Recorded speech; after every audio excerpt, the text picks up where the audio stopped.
beginning there was the void, and within this infinite void is the Spirit of God. This Spirit has not manifested anything yet, so the eye of Horus I'm using here to represent the Spirit of God is not a reality. In other words, essentially God and the void are one, but obviously I cannot show you God and the void as one, as they cannot be depicted graphically at the same time.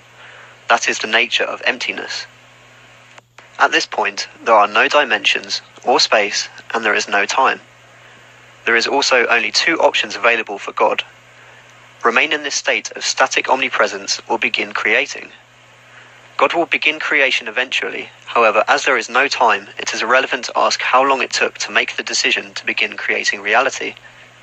Okay, so now God has decided to begin creation. But before this can happen, God needs to create a canvas on which he is to paint his masterpiece.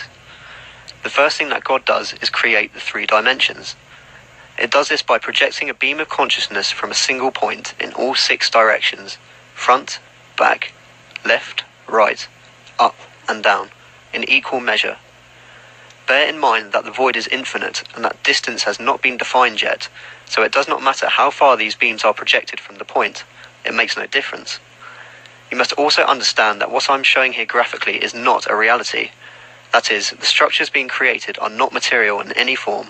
They are imaginary lines. They are pure consciousness.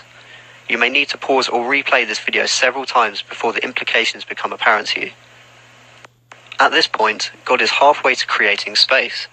In order to complete this process, it must define some boundaries, because as I mentioned before, the void is infinite, and if no boundaries are defined, then relative movements of spirits remain impossible.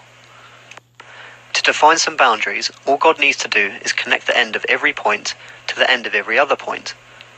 The beauty of this, and indeed the entire process itself, is that God cannot make a mistake. It is simply impossible. Once all the ends are connected, what we have is an octahedron, which if viewed from the correct perspective reveals a hexagram, also